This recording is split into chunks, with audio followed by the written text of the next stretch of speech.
பிதா, குமாரன், பரிசுத்த ஆவியின் நாமத்தினாலே ஆமென். கிறிஸ்துவுக்குள் அன்பான என் திருச்சபை மக்களே, மீண்டும் ஒரு முறை ஆன்லைன் ப்ரீ ரெக்கார்டிங் ஆராதனை கூடாக உங்களை சந்திப்பதில் நான் மகிழ்ச்சி அடைகின்றேன். இன்று எமது திருச்சபையின் திருவிருந்து ஆராதனை. ஆனால் நாம் அந்த திருவிருந்து ஆராதனையை நடத்தக்கூடிய சாத்திய குறைவாக நாங்கள் இன்றைய நாளிலே இந்த ஆராதனையில் பங்கு பெற்றுக் கொண்டிருக்கின்றோம். இந்த ஆராதனை நாம் ஒவ்வொருவருக்கும் ஆசீர்வாதமாக இருக்கும் என்று நான் நம்புகின்றேன். இன்றைய ஆராதனையிலே நாங்கள் சிறு சிறு காரியங்களை மிகவும் குறுகிய அளவில் நாங்கள் உங்களுக்கு முன்தர வந்திருக்கின்றோம். இந்த வழிபாட்டிலே நீங்கள் முழுமையாக கலந்து கொள்ள வேண்டும் என்று நாம் உங்கள் அனைவரையும் இயேசு கிறிஸ்துவின் நாமத்தினாலே வாழ்த்தி வரவேற்கின்றோம். ஆண்டவரே, உமது நாட்டின் மீது அருள் கூர்ந்தீர். யாக்கோபினரை முன்னைய நன்னிலைக்கு கொணர்ந்தீர். உமது மக்களின் குற்றத்தை மன்னித்தீர். அவர்களின் பாவங்கள் அனைத்தையும் மறைத்து விட்டீர். சினம் முழுவதையும் அடக்கிக் கொண்டீர். கடும் சீற்றம் கொள்வதை விலக்கிக் கொண்டீர். மீட்பராம் கடவுளே, எங்களை முன்னிய நன்னிலைக்கு கொணர்ந்தருளும். எங்கள் மீது உமக்குள்ள சினத்தை அகற்றிக் கொள்ளும். என்றென்றுமா எங்கள் மேல் நீர் சினம் கொள்வீர். தலைமுறை தோறுமா உமது கோபம் நீடிக்கும். மக்கள் உம்மில் மகிழ்வுறுமாறு எங்களுக்கு புத்துயிர் அளிக்க மாட்டீரோ? ஜெபம் செய்வோமாக. எங்களை நேசிக்கிற எங்கள் நல்ல ஆண்டவரே, யாக்கோபின் மீது நீர் அருள் கூர்ந்தீர். மக்களுடைய குற்றத்தை மன்னித்தீர். அவர்களுடைய பாவங்கள் அனைத்தையும் நீர் மறந்துவிட்டீர். அவர்கள் மீது கடும் சீற்றம் கொள்வதை நீர் தணித்துக் கொண்டீர். ஆண்டவரே, நீர் என்றென்றும் சினம் கொள்ளாத தேவராக இருக்கின்றேன். தலைமுறை தோறும் நீர் கோபத்தை நீடிக்காத கடவுளாக இருக்கின்றீர். உமக்குள் மகிழ்வுறுமாறு எங்கள் ஒவ்வொருவரையும் நீர் வழிநடத்த உமது கருத்திலே ஒப்புக் கொடுக்கின்றோம். ஆண்டவரே, உமது பாவங்கள் குற்றங்களை நீர் மன்னித்து உமது பாதுகாப்பின் கீழ் நீரங்களை வைத்து உமது நன்மையினால் நீரங்களை நிறைத்து உமது செட்டையின் கீழே எங்களுக்கு அடைக்கலம் தந்து இந்த பயங்கரமான சூழலில் என்ன நடக்கும் ஏது நடக்கும் என்று நாங்கள் அங்கலாய்க்கின்ற வேளையில் முன்னைய விட ஆபத்துக்கள் அதிகமாக இருக்கின்ற இந்த சந்தர்ப்பத்தில் ஆண்டவரே, நாங்கள் எங்கள் ஒவ்வொருவரையும் உமது கரத்திலே ஒப்புக் கொடுக்கின்றோம். உமது வல்லமை, உமது ஆசீர்வாதம், உமது கிருபை எங்களை தாங்கிக் கொள்ளட்டும். ஆண்டவரே, நாம் எப்போதும் உமக்குள் வாழ, உமது கிருபைக்குள் வாழ எங்களோடு நீர் செயல்பட்டருளும். இந்த ஆராதனையை ஆசீர்வதிப்பது போல எங்கள் ஒவ்வொருவரையும், எங்களுடைய குடும்பங்களையும், எங்களுடைய பிள்ளைகளையும் நீர் ஆசீர்வதித்து உமது பாதுகாப்புக்குள் எங்களை வைத்துக் கொள்ள வேண்டும் என்று இந்த ஓய்வு நாளிலே திருச்சபை மக்களாக நாங்கள் ஆங்காங்கு இருந்து உம்மை வழிபட்டு உம்மை கெஞ்சி மன்றாடி கேட்கின்றோம். இந்த நாட்டையும் எங்களது குடும்பங்களையும் திருச்சபை மக்களையும் எமது பிள்ளைகளையும் எமது வயது வந்த சகோதரர்களையும் அம்மாக்களையும் அப்பாக்களையும் இந்த உலகத்திலே உள்ள அனைத்து படைப்புகளையும் நீர் காப்பாற்றி தர வேண்டும் என்று உமது கரத்திலே ஒப்புக் கொடுக்கின்றோம். உமது சினத்தை நீர் தணித்துக் கொள்ளும். உமது இரக்கத்தை எங்கள் மீது வர்த்திக்க பண்ணும். எங்களுக்கு தேவையான பாதுகாப்பை தந்தருளும். எங்களை, எங்களது சந்ததியை, இந்த உலகத்தை நீர் பாதுகாக்க வேண்டும் என்று உமது கரத்திலே எங்களை ஒப்புக் கொடுத்து ஜெபம் செய்கின்றோம். இயேசு கிறிஸ்துவின் நாமத்தில் ஆமென்.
ஜெபம் செய்வோமாக. பரிந்து மன்றாட்டு ஜெபத்திலே நாம் ஈடுபட போகின்றோம். நான் ஒவ்வொரு காரியங்களுக்காகவும் ஜெபம் செய்ய கேட்டுக்கொள்கின்ற போது இந்த ஆராதனையிலே கலந்து கொண்டிருக்கின்ற நீங்கள் ஒவ்வொரு காரியத்திற்காகவும் அமைதியாக இருந்து ஜெபம் செய்யும்படி உங்களை அன்பாக கேட்டுக்கொள்கின்றேன். ஜெபம் செய்வோம். நமது நாட்டிலே காணப்படுகின்ற இந்த கொரோனா வைரஸினுடைய ஆக்கிரமிப்பை நினைத்து,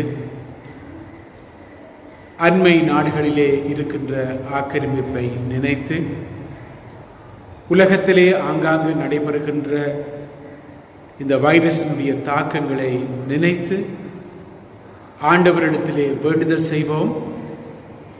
அவருடைய மன இரக்கம் எங்களுக்கு கிடைக்க வேண்டுமென்றும், அவரது கரங்கள் எங்களை பாதுகாக்க வேண்டுமென்றும், இந்த தொற்று நோயிலே இருந்து எங்கள் ஒவ்வொருவரையும் விடுதலையாக்க வேண்டுமென்று அவரது பாதத்திலே நாங்கள் மன்றாடுவோம்.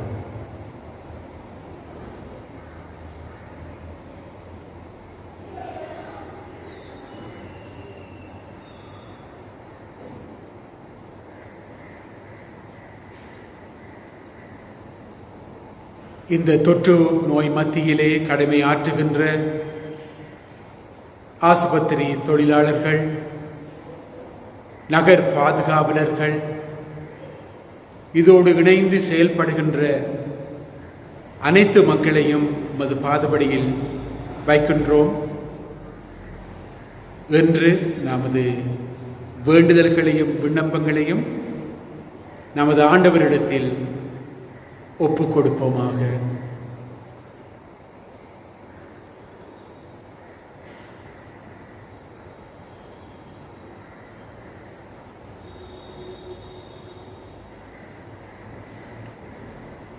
இந்த நாட்டின் இராணுவத்தினரது ஆக்கிரமிப்புகளை நாங்கள் நினைத்து, முள்ளிவாய்க்கால் பயிர்களிலே அவர்கள் நடாத்துகின்ற வன்முறைகளை நினைத்து,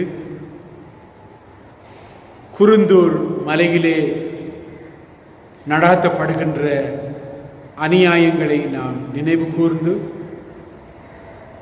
இந்த அரசாங்கத்தின் ஆட்சிக்காக, இராணுவத்தினர்களின் மனதிலே ஏற்படுகின்ற வன்முறை உணர்வுகளுக்காக, ஒரு இனம் ஒதுக்கப்படுவதை நினைத்து இஸ்ரவேல் மக்களை விடுதலையாக்கிய ஆண்டவர் இன மக்களை விடுதலையாக்க வேண்டும் என்று அவரது பாதத்திலே நாம் ஒன்று சேர்ந்து எமது பரிந்து மன்றாட்டுக்களை ஏறெடுப்போம்.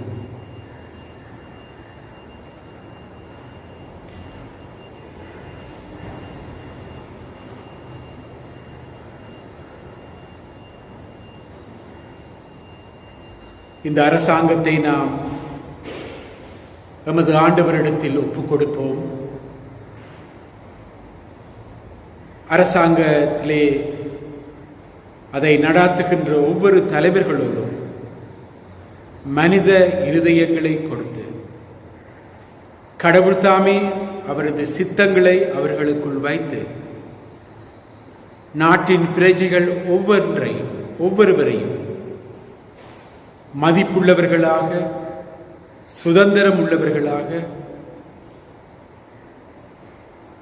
அவர்கள் இந்த உலகத்திலே வாழ, இந்த நாட்டிலே வாழ இடமளிக்க ஆண்டவர் தாமே பாதைகளை செவ்வையாக்கி தர வேண்டும் என்று அவரது பாதத்தில் எமது வேண்டுதல்களை விண்ணப்பங்களையும் ஏறெடுப்போம்.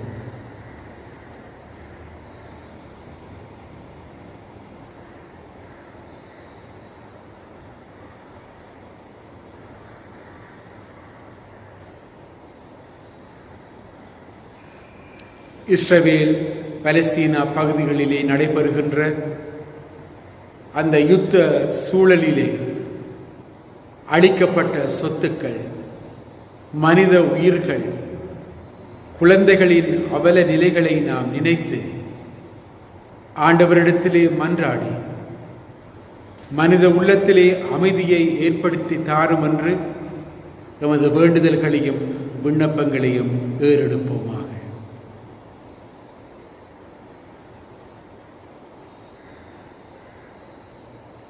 இரக்கமுள்ள ஆண்டவரே, நீர் வன்முறையை எதிர்க்கின்றவராக, ஆண்டவரே அவற்றிற்காக கண்ணீர் சிந்துகின்றவராக, ஆண்டவரே நீரே சிலுவையில் மரித்து உமது உயிரை எங்கள் ஒவ்வொருவருக்காகவும் தந்தீர். அந்த நினைவை, சிந்தனையை நீர் ஒவ்வொரு மனித உள்ளத்திலும் ஏற்படுத்தி இந்த வன்முறைகளை நீர் இந்த நாட்டிலும் இந்த உலகத்திலும் இருந்து நீர் நீக்கி அருள வேண்டும் என்று உம்மை கெஞ்சி மன்றாடி கேட்கின்றோம். ஆட்சியாளர்கள் ஒவ்வொருவருடைய உள்ளத்திலும் பிதாவே நீர் பேச வேண்டும். எமது நாட்டிலும் பிற நாடுகளிலும் இருக்கின்ற ஒவ்வொரு ஆட்சியாளர்களுக்குள்ளும் பிதாவே உமது தூய ஆவியின் கிரிகை செயல்பட வேண்டும் என்று உம்மை கெஞ்சி மன்றாடி கேட்கின்றோம். ஆண்டவர் இந்த நாட்டில் இருக்கின்ற ஒவ்வொரு தீமையான காரியங்களையும் நீ நீக்கி அருளும்.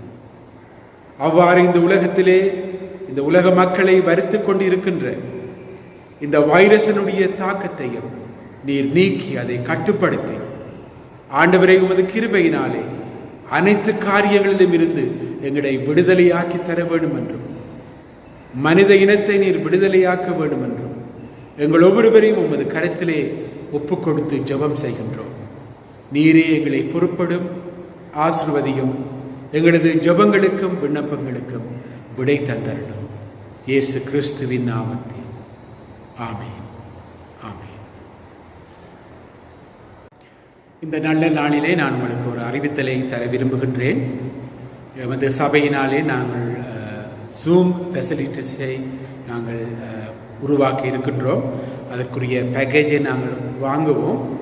அதை வாங்கியதன் பின்பு எங்களுடைய கிளாஸ் குரூப்ஸ் பிரேயர்ஸில் ஈடுபடுவதற்கு நாங்கள் ஒவ்வொரு நாட்களையும் நியமிப்போம்.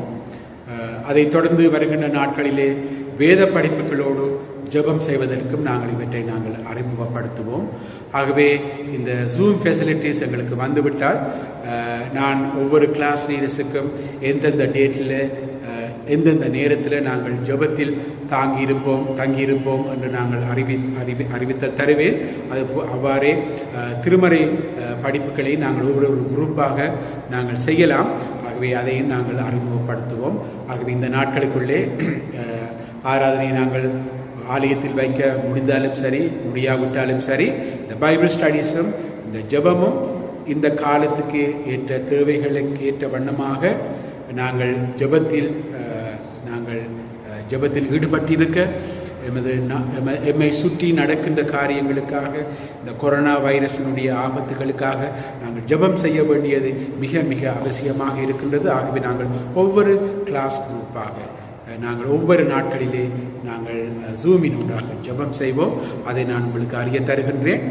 இந்த வாரத்துக்குள்ளே நாங்கள் அந்த ஜூம் ஃபெசிலிட்டிஸை செய்து மண்டே இருந்து திங்கட்கிழமையிலிருந்து அந்த ஜெபத்தை நாங்கள் ஆரம்பிக்கலாம் என்று நான் நினைக்கின்றேன். அதை உங்களுக்கு நான் அறிய தருகின்றேன். மக்கள் அனைவரும் இந்த ஜெபத்திலே கலந்து கொள்ளும்படி, திருமறை படிப்புகளிலும் கலந்து கொள்ளும்படி உங்களை அன்பாக கேட்டுக்கொள்கின்றேன். Thank you very much. இன்றைய நாளுக்குரிய திருமறை பாடம் 1 சாமுவேல் 1 அதிகாரம் 24 வசனம் தொடக்கம் 28 வசனம் வரை. அவன் பால்குடி மறந்ததும் அன்னா அவனை தூக்கி கொண்டு 3 காலை 20 படி அளவுள்ள ஒரு மரக்கால் மாவு, ஒரு தோல்வை திராட்சை ரசம் ஆகியவற்றுடன் சீலோவிலிருந்து ஆண்டவரின் இல்லத்துக்கு வந்தார். அவன் இன்னும் சிறு பையனாகவே இருந்தான். அவர்கள் காளையை பலியிட்ட பின் பையனை ஏலியிடம் கொண்டு வந்தார்கள். பின் அவர் கூறியது, என் தலைவரே, மீது ஆணை, என் தலைவரே, உம்முன் நின்று ஆண்டவரிடம் வேண்டிக் கொண்டிருந்த பெண் நானே. இப்பையனுக்காகவே நான் வேண்டிக் கொண்டிருந்தேன். நான் ஆண்டவரிடம் விண்ணப்பித்த என் வேண்டுகோளை அவர் கேட்டருளினார். ஆகவே நான் அவனை ஆண்டவருக்கு அர்ப்பணிக்கின்றேன். அவன் தன் வாழ்நாள் அனைத்தும் ஆண்டவருக்கே அர்ப்பணிக்கப்பட்டவன். அங்கே அவர்கள் ஆண்டவரை தொழுதார்கள். ஆமென்.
கடந்த ஞாயிறு மதர்ஸ் சண்டே, தாய்மார்களை நாம் நினைவு கூர்ந்தோம். ஆகவே இந்த ஞாயிறு ஆராதனையிலே ஒரு பெண்ணை பற்றி, திருமறையிலே இருக்கின்ற ஒரு பெண்ணை பற்றி நாங்கள் சிந்திக்க இருக்கின்றோம். பெண்ணை பற்றி சிந்திக்கின்றது என்று சொன்னவுடன் ஆண்கள் உங்களது கவனங்களை வேறு பக்கத்தில் திருப்ப வேண்டாம். வாலிபர்கள், சிறு பிள்ளைகள், உங்களது கவனங்களை வேறு பக்கம் திருப்ப வேண்டாம். இந்த பெண் அனைத்து திருச்சபைக்கும் அனைத்து மக்களுக்கும் எடுத்துக்காட்டான ஒரு பெண்ணாக இருக்கின்றார். கடவுளுக்கு தன்னை முழுமையாக ஒப்புக்கொடுத்த ஒரு பெண். துன்ப நேரம், வேதனைகள் நிறைந்த நேரம், மனப்பாரங்கள் கவலைகள் நிறைந்த நேரம், துன்புறுத்தல்கள் நடைபெற்று கொண்டிருந்த நேரம், பிரச்சனைகள் நிறைந்த ஒரு காலகட்டத்திலே தனக்குள்ளே இவ்வளவு காரியங்களையும் வைத்து வேதனைப்பட்ட ஒரு பெண்ணுடைய சம்பவத்தை, அவருடைய வாழ்வை நாங்கள் சிந்தித்து பார்க்க போகின்றோம். இந்த வைரஸினுடைய தாக்கங்களுக்குள்ளே நாங்கள் பயந்து, நாங்கள் அங்கலாய்த்து, நாங்கள் பீதியோடு இருக்கின்ற இந்த வேளையிலே, இதே சந்தர்ப்பத்திலே, இதே கட்டத்திலே மன கவலையோடு, துன்பத்தோடு, சந்தேகத்தோடு நாளைய தினம் எப்படி இருக்கும் என்ற சிந்தனையை மனதிலே வைத்து வாழ்ந்த ஒரு பெண்ணை பற்றித்தான் நாம் சிந்திக்க போகின்றோம். அந்த பெண்ணுடைய பெயர் அன்னா. ஆங்கிலத்திலே ஹனா என்று நாங்கள் சொல்லுவோம். 1 சாமுவேல் 1ஆம் அதிகாரத்திலே அவரை பற்றி குறிப்பிடப்பட்டிருக்கின்றது. இந்த பெண் வாழ்ந்த சூழலை பார்க்கின்ற போது நாங்கள் 1 ராஜாக்கள் அல்ல, நியாயாதிபதிகள் 21ஆம் அதிகாரம் 25ஆம் வசனத்திலே இவள் வாழ்ந்த சூழலை நாங்கள் பார்க்கலாம். அந்நாட்களில் இஸ்ரேலுக்கு அரசன் கிடையாது. ஒவ்வொருவரும் அவரவர் பார்வையில் நேர்மையான என கண்டவற்றை அவர்கள் செய்து கொண்டிருந்தார்கள். அவரவர்கள் என்னென்ன காரியங்கள் அவர்களுக்கு நேர்மையாக இருந்ததோ, சரியாக இருந்ததோ அவற்றை அவர்கள் செய்தார்கள். அது பிழையான காரியமாக இருந்தாலும் சரி, சரியான காரியமாக இருந்தாலும் சரி, அவர்கள் நினைத்த காரியத்தை அவர்கள் செய்து வந்தார்கள். சில வேளைகளில் அவர்களுக்கு கடவுள் பயம் கூட இருக்கவில்லை. மனம் போன போக்கிலே, கண் பார்க்கின்ற பார்வையிலே எது நல்லது, எது ருசி என்று நினைத்தார்களோ அவற்றை அவர்கள் செய்து வந்தார்கள். இக்காலத்தை போல அந்த காலத்திலே கடவுள் வார்த்தைகள் நிறைவாக கிடைக்கவில்லை. இப்போது நாங்கள் டிவியை திறந்தால் நிறைய ப்ரோக்ராம்ஸ் வரும், வானொலிகளை திறந்தால் நிறைய கிறிஸ்தவ நிகழ்ச்சிகள் வரும், கிறிஸ்தவ பாடல்களை நாங்கள் சீடிகள் மூலமாக, அருளுரைகளை சீடி மூலமாக நாங்கள் கேட்கின்றோம். ஒருவருடைய பிரசங்கம் இல்லாவிட்டால் இன்னொருடைய பிரசங்கம், இன்னொருடைய பிரசங்கம் இல்லாவிட்டால் இன்னும் ஒருவருடைய பிரசங்கம், இப்படி வார்த்தைகள் நிறைய இப்போது கிடைத்து கொண்டிருக்கின்றது. ஆனால் அக்காலத்திலே அப்படியான வார்த்தைகள் அங்கே கிடைக்கவில்லை. அங்கே அப்படியான தரிசனங்கள் அந்த நாட்களிலே இருக்கவில்லை. ஆகவே மனிதன் தனது மனம் போன போக்கிலே வாழ்ந்து கொண்டு இருந்தார். இந்த காலத்திலே தான் இந்த பெண்ணும் வாழுகின்றார். ஆனால் இந்த பெண், இந்த அன்னாள் ஒரு விதி விலக்கானவள். அவரது வாழ்விலே ஒப்படைப்பை கடவுளுக்கு கொடுத்த ஒரு பெண்ணாக வாழ்ந்தார். எல்லா சூழல்களிலும், எல்லா மாற்றங்களிலும், வேதனைகளிலும் கடவுளுக்கு தன்னை ஒப்புக்கொடுத்த ஒரு பெண்ணாக இருந்தாள் என்று திருமறையிலே நாம் காணுகின்றோம். அவருடைய சொந்த வாழ்விலே கணவன் எல்கானாவுக்கு 2 மனைவிமார் இருந்தார்கள். அதிலே ஒருவள் தான் இந்த அன்னாள். இவள் பிள்ளை இல்லாதவளாக இருந்தார். மற்ற மனைவி பெனின்னா இந்த அன்னாளை துக்கப்படுத்தினார். திருமறையிலே இருக்கின்றது, அன்னாள் உணவுண்ணாமல் கண்ணீர் விட்டு அழுதாள் என்று 7ஆம் வார்த்தையிலே, 1 சாமுவேல் 1ஆம் அதிகாரம் 7ஆம் வார்த்தையிலே அங்கே குறிப்பிடப்பட்டிருக்கின்றது. கணவன் எல்கானா அன்புள்ள ஒருவனாக இருந்தார். அவளிலே பாசம் வைக்கின்றவளாக இருந்தாள். ஆனாலும் கடவுள் அவளுடைய கற்பத்தை அடைத்தவராக இருந்தார் என்று நாம் திருமறையிலே காணப்படுகின்றோம். ஒரு பக்கம் துன்பம், ஒரு பக்கம் கணவனுடைய அன்பு. இந்த சூழலிலே அந்த பெண் வாழ்ந்து வந்தாள் என்று நாங்கள் பார்க்கின்றோம். ஆகவே இந்த நிலையிலும் கூட கடவுளுக்கு இந்த பெண் தன்னை ஒப்பு கொடுத்தார். சந்தர்ப்ப சூழ்நிலையாலே ஏற்பட்ட ஒப்பு கொடுத்தலை அவள் செய்யவில்லை. நாங்கள் சொல்லுவோம் மொமெண்டரி கமிட்மெண்ட் என்று நாங்கள் ஆங்கிலத்திலே சொல்லுவோம். சந்தர்ப்பத்துக்காக ஒப்பு கொடுத்த ஒரு சம்பவத்தை அல்ல, தன்னை முற்றும் முழுவதுமாக ஒப்பு கொடுத்த ஒரு பெண்ணாக நாங்கள் பார்க்கின்றோம். துன்பம், கண்ணீர், பாரம், வேதனை இவைகள் மத்தியிலே கடவுளிடத்திலே தன்னை முற்றும் முழுவதுமாக ஒப்பு கொடுத்தாள் என்று பார்க்கின்றோம். அவள் கடவுளிடத்திலே போய் ஜெபம் செய்கின்றாள். அவள் ஜெபம் செய்கின்ற போது அவளுடைய உதடுகள் மாத்திரம்தான் ஆடியதாம். வார்த்தைகளை பெருசாக சொல்லவில்லை, சத்தம் போட்டு ஜெபம் செய்யவில்லை. அவளுடைய உதடுகள் மாத்திரம் அசைந்தது என்று அந்த திருமறை பகுதியிலே 1ஆம் அதிகாரத்திலே மிகவும் அழகாக கூறப்பட்டிருக்கின்றது. மனப்பாரத்தை கவலையினாலே அவள் தனது வாழ்விலே பெற்ற எல்லா வேதனைகளையும் கடவுளிடத்திலே அமைதியாக ஒப்பு கொடுத்தாள் என்று அந்த திருமறை பகுதியினூடாக நாங்கள் பார்க்கின்றோம்.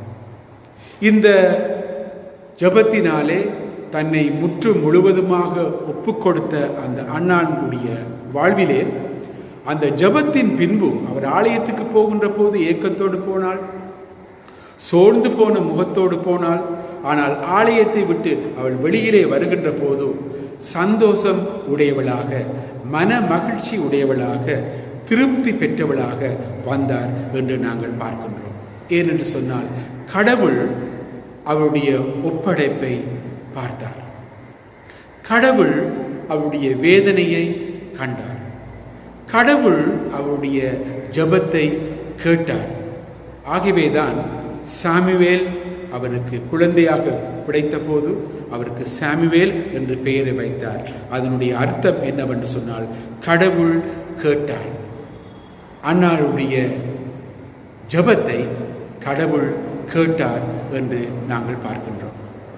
ஆகவே இந்த பெண்ணினூடாக நாங்கள் கற்றுக்கொள்ள வேண்டிய பாடம் என்னவென்று சொன்னால், நமது சூழல்கள் நமக்கு சாத்தியம் இல்லாவிட்டாலும், நமது வாழ்விலே அடுத்ததாக என்ன நடக்கும் என்ற நிச்சயம் எங்களுக்குள் இல்லாவிட்டாலும், பயம் எங்களை ஆட்கொண்டிருந்தாலும், கவலை எங்களது மனங்களை நிறைத்து கொண்டிருந்தாலும், ஒன்றுமே திட்டமிட்டு நிறைவாக்க முடியாத ஒரு சந்தர்ப்பம் எங்களுக்கு இருந்தாலும், எங்களுடைய நேரங்கள் காலங்கள் விரயமாகி போக்கொண்டு இருக்கின்றது என்ற ஏக்கங்கள் எங்களுக்கு இருந்தாலும், நாம் கண்ணீரோடு எங்களை முழுமையாக கடவுளிடத்தில் ஒப்பு கொடுப்பது அவசியமாக இருக்கின்றது. பாரமான உள்ளத்தோடு கண்ணீரோடு எங்களை கடவுளிடத்திலே ஒப்படைக்க நாம் அழைக்கப்படுகின்றோம். இது எமது வாழ்விலே மாற்றங்களை கொண்டு வரும், எமது வாழ்வை புதிதாக்கும். அன்னாருடைய வாழ்விலே கூட பாரங்கள், கஷ்டங்கள், துன்பங்கள் இருந்த இடத்திலே ஆண்டவரிடத்திலே வேண்டுதல் செய்த போது அவருடைய வாழ்வு மாற்றம் பெற்றது என்று நாங்கள் திருமறையிலே பார்க்கின்றோம். இது எமது வாழ்விலும் சாத்தியமாக இருக்கின்றது. கவலையில் இருந்து இன்பம், நிச்சயம் இல்லாத இடத்திலிருந்து நிச்சயத்தை நாங்கள் பெற்றுக்கொள்ளவர்களாக வாழ கடவுள் எங்களுக்கு இடம் அளிக்கின்றார். அன்னா அமைதியாக இருந்தார், முழுக்க முழுக்க கடவுளையே நம்பியிருந்தார், முழுவதுமாக கடவுளிடத்திலே தன்னை ஒப்பு கொடுத்தார். பவுல் கூறுகின்றார், என் கிருபை உனக்கு போதும் என்று கர்த்தர் அவரோடு பேசியதாக. கடவுளுடைய கிருபை எங்களோடும் இருக்கின்றது. கடவுளுடைய கிருபை அண்ணாவோடு இருந்தது. ஆகவே கடவுள் எங்களை சந்திக்கின்றார். நாங்கள் எங்களை முழுமையாக அவரிடத்திலே ஒப்பு கொடுக்கின்ற போது கடவுள் எங்களை சந்திக்கின்றவராக இருக்கின்றார். இன்று பல கவலைகள் எங்களது மனங்களை அழித்து கொண்டிருக்கின்றது. அவை அனைத்திலும் நாம் கடவுளை சந்திப்பது, அவரிடத்திலே வேண்டுதல் செய்வது, அவரிடத்திலே எங்களை முற்றும் முழுவதுமாக ஒப்புக் கொடுக்கின்றது எமது கடமையாக இருக்கின்றது. அவர் அனைத்தையும் கடவுள் அவை அனைத்தையும் சந்திப்பார் என்ற நம்பிக்கை எங்களுக்குள்ளே இருக்க வேண்டும். இந்த இடத்துல ஒரு சாட்சியை நான் சொல்லிக்கொள்ள விரும்புகின்றேன். எங்களுக்கு தெரியும், எமது சபையிலே ஜெயந்தா மேதர் அவர்கள் அந்த குடும்பம் எங்களுக்கு ஒரு வீடியோ கேமராவை ப்ரெசன்ட் பண்ணினார்கள். அந்த வீடியோ கேமராவை நாங்கள் அபிஷேகம் செய்கின்ற போது, அதை டெடிகேட் பண்ணுகின்ற போது நாங்கள் ஜெபம் செய்தோம். இந்த குடும்பத்தின் தேவைகளை, இந்த குடும்பத்தை ஆண்டவரை நீர் ஆசீர்வதிக்க வேண்டும் என்று. கடவுள் அதிசயமாக அந்த ஜெபம் முடிந்து அந்த வாரத்துக்குள்ளேயே அவருடைய மகளுக்கு, அவர் மெடிக்கல் ஸ்டடிஸ் செய்திருந்தார், மெடிக்கல் ஸ்டூடெண்டாக இருந்தார், மெடிசனுக்கு படித்திருந்தார். அவர் ஒரு இன்னொரு இடத்துல போய் படித்து இந்த நாட்டுக்கு வந்திருக்கின்றார். அந்த நாட்டிலே அவர் திரும்பவுமாக அங்கே ரெஜிஸ்டர் பண்ண வேண்டும் தனது குவாலிஃபிகேஷனை மேம்படுத்துவதற்காக. ஆகவே அந்த லோக்கல் எக்ஸாம் செய்வதற்காக அவர் வருடக்கணக்காக 1.5 வருடமாக காத்திருந்தார்.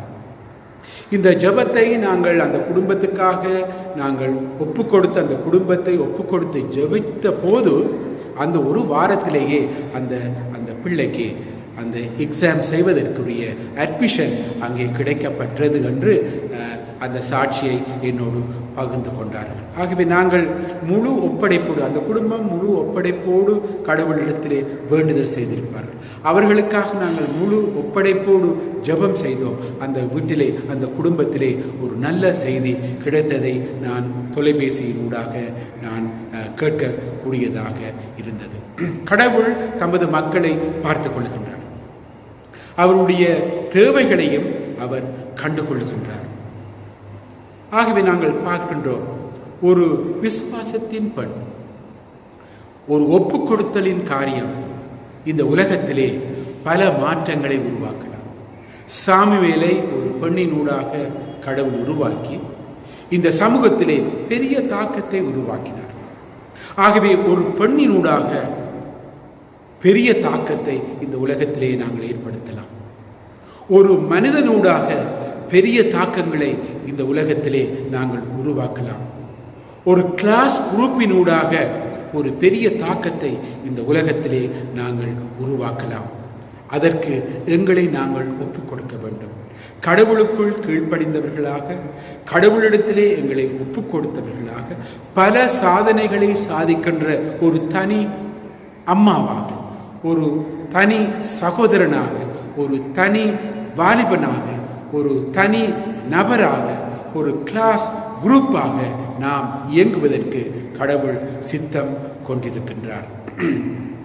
இன்று நாம் பல வேதனைகளோடு இருந்தாலும், துக்கங்களோடு இருந்தாலும், எங்களையும் கடவுள் எடுத்து பாவிக்க சித்தம் உள்ளவராக இருக்கின்றார். ஆகவே நாங்கள் செய்ய வேண்டிய ஒரே ஒரு காரியம், எங்களை முற்றும் முழுவதுமாக இந்த அண்ணா போல வேதனைகள், துன்பங்கள், சந்தேகங்கள், சோர்வுகள் இருக்கின்ற வேளையிலும் நாம் கடவுளிடத்திலே எங்களை ஒப்புக் கொடுக்க வேண்டியவர்களாக இருக்கின்றோம். ஆண்டவராகிய இயேசு கிறிஸ்து பரலோகத்துக்கு எடுக்கப்பட்டார். இன்றைய தினம், இன்றைய ஞாயிறு எங்களுக்கு விசேஷித்த ஞாயிறு. ஆண்டவராகிய இயேசு கிறிஸ்து பரம் ஏறுகின்ற ஞாயிறு. இந்த நாளிலே நாங்கள் அதைத்தான் சிந்திப்போம். ஆண்டவராகிய இயேசு கிறிஸ்துடைய வாழ்வை கூட நாங்கள் சிந்தித்து பார்க்கின்ற போது, அவர் இந்த உலகத்துக்கு வந்து தனது வாழ்க்கையிலே தனது அற்புதங்களை செய்த போது, பிரசங்கங்களை, போதனைகளை செய்த போது, சிலுவை மரணத்தின் போது, சோதனையின் போது, வேதனைகளின் போது, எல்லா நேரத்திலும் அவர் கடவுளுக்கு தன்னை ஒப்புக் கொடுத்தவராக இருந்தார். அந்த ஒப்புக் கொடுத்தலின் பிரகாரமாக இவன் சிலுவையிலே அவர் அறைந்த நேரத்தில் கூட தன்னை ஒப்புக் கொடுப்பதனூடாக அவர் கடவுளுடைய ஆசீர்வாதத்தை பெற்று பரமேறினார், உயிர்த்தெழுந்தார் என்று நாங்கள் பார்க்கின்றோம். இன்று இந்த பரமேறுகின்ற இந்த விசேஷித்த ஞாயிறிலும் கூட நாங்கள் சிந்தித்து பார்க்க வேண்டும். இந்த அண்ணாவை போல ஆண்டவராகிய இயேசு கிறிஸ்து கடவுளிடத்திலே தன்னை ஒப்புக் கொடுத்து அவருடைய தந்தையினிடத்திலே சென்றார் என்று நாங்கள் பார்க்கின்றோம். ஆகவே அவருடைய ஊழியம், அவருடைய அற்புதங்கள், அவருடைய சிலுவை மரணம் அனைத்திலும் ஆண்டவர் அமைதியாக இருந்து அவரை கடவுளிடத்திலே முழுமையாக ஒப்பு கொடுத்தது போல நாமும் ஒவ்வொரு தனிநபர்களாக, ஒவ்வொரு குடும்பங்களாக எங்களை கடவுளிடத்தில் ஒப்பு கொடுப்பது மிக மிக அவசியமாக இருக்கின்றது.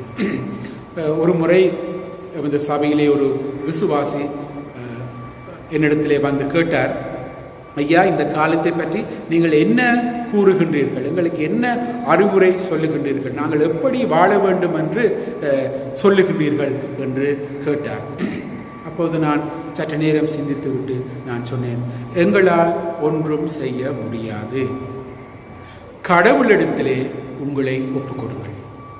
எங்களுடைய ஆராதனைகள், எங்களுடைய வழிபாடுகள், எங்களுடைய திருமறை தியானங்கள், வேத படிப்புகள், ஃபாஸ்டிங் அண்ட் ப்ரேயர் எல்லாமே அதைத்தான் நோக்கி இருக்கின்றது. நீங்கள் ஒவ்வொருவருமே கடவுளிடத்தில் உங்களை முழுமையாக ஒப்புக்கொடுங்கள். இந்த ஒப்புக்கொடுத்தல் தான் இந்த காலத்திலே எங்களுக்கு அவசியமாக இருக்கின்றது. இந்த ஒப்புக்கொடுத்தலை நாங்கள் கொடுத்து ஆண்டவரிடத்திலே எங்கள் முழுமையாக எங்களை சமர்ப்பிக்கின்ற போது ஆண்டவர் எங்களை பாதுகாக்கின்றார், எங்களுடைய வாழ்விலே மீட்பை தருகின்றார், எங்களை பிரயோசனமாக்குகின்றார், எங்களை உபயோகிக்கின்றார். ஆகவே அன்னாவை போல, ஆண்டவராகிய இயேசு கிறிஸ்துவை போல இந்த காலத்துக்கு ஏற்ற வண்ணமாக நாம் எமது ஆண்டவரிடத்திலே எங்கள் ஒவ்வொருவரையும் ஒப்புக் கொடுக்க நாம் கடமைப்பட்டவர்களாக இருக்கின்றோம். கர்த்தர் தாமே இந்த வார்த்தைகளை நமக்கு ஆசீர்வாதமாக்கி தருவாராக. ஆமென். ஜெபம் செய்வோமாக. ஆண்டவரே, இந்த நாட்களுக்கூடாக நீர் எங்களோடு பேச வேண்டும் என்றும், ஆண்டவரே, நாங்கள் ஒரு தனி மனிதனாக இருந்து, ஒரு தனி திருச்சபையாக இருந்து, ஒரு தனி குழுவாக இருந்து நாம் எங்களை உமது கரத்திலே ஒப்புக் கொடுத்து வாழுகின்ற போது நீர் எங்களை எடுத்து பாவிக்கின்றீர். எமக்கூடாக நீர் அநேக காரியங்களை செய்வதற்கு சித்தம் கொண்டவராக இருக்கின்றீர். எங்களுடைய துன்பங்களை, எங்களுடைய சோர்வுகளை நீர் நீக்கி மகிழ்ச்சியை தருகின்றவராக, எமது வாழ்வை மாற்றுகின்றவராக நீர் இருக்கின்றீர். அன்னாருடைய வாழ்விலே நீர் அதை செய்து காட்டினீர். ஆண்டவராகிய இயேசு கிறிஸ்துவுடைய வாழ்விலே நீர் அதை செய்து காட்டினீர். ஆகவே ஆண்டவரே, உமது திருமறையை பின்பற்றுகின்ற கிறிஸ்துவ விசுவாசிகளாக ஆண்டவரே, நாங்கள் உம்மிடத்திலே எங்களை முழுமையாக ஒப்புக் கொடுக்க, உமது மாற்றத்தை உமது வாழ்விலே நீர் எங்களுக்கு ஏற்படுத்தி புதிய சந்தோஷத்தை, புதிய மகிழ்ச்சியை, புதிய எதிர்பார்ப்புகளை நீர் தந்து எங்களை பலப்படுத்த வேண்டும் என்று உம்மை கெஞ்சமன்றாடி கேட்கின்றோம். எந்த விதமான சாத்தியங்கள் எங்களை சூழ்ந்து இல்லாவிட்டாலும், எம்மை சுற்றியிருக்கின்ற அனைத்து காரியங்களும் எங்களுக்கு சாதகமாக இல்லாவிட்டாலும், ஆண்டவரே, நாம் உம்மிடத்திலே எங்களை ஒப்புக் கொடுக்கின்றோம். எங்களால் வேறு எந்த காரியத்தையும் நாங்கள் செய்ய முடியாது. அந்த ஒப்புக் கொடுத்தலை நாங்கள் கொடுத்து உமது இடத்திலே நாங்கள் சரணடைகின்றோம். நீர் எங்களை பாதுகாத்தார்களும், எங்களை எடுத்து பாவித்தார்களும், நமது வாழ்விலே மீட்பை தந்தரணும். கர்த்தராகிய இயேசு கிறிஸ்துவினுடைய கிருபையும், பிதாவாகிய தேவனுடைய அன்பும், பரிசுத்த ஆவியானவருடைய ஐக்கியமும் சந்தோஷமும் சமாதானமும் நம் அனைவரோடும் இன்றும் என்றும் எப்பொழுதும் கூடியிருப்பதாக. ஆமென். என் ஆத்துமாவே கர்த்தரை ஸ்தோத்திரி, என் முழு உள்ளமையோடைய பரிசுத்த நாமத்தை ஸ்தோத்திரி. என் ஆத்துமாவே கர்த்தரை ஸ்தோத்திரி, அவர் செய்த சகல உபகாரங்களையும் மறவாதே. ஆமென்.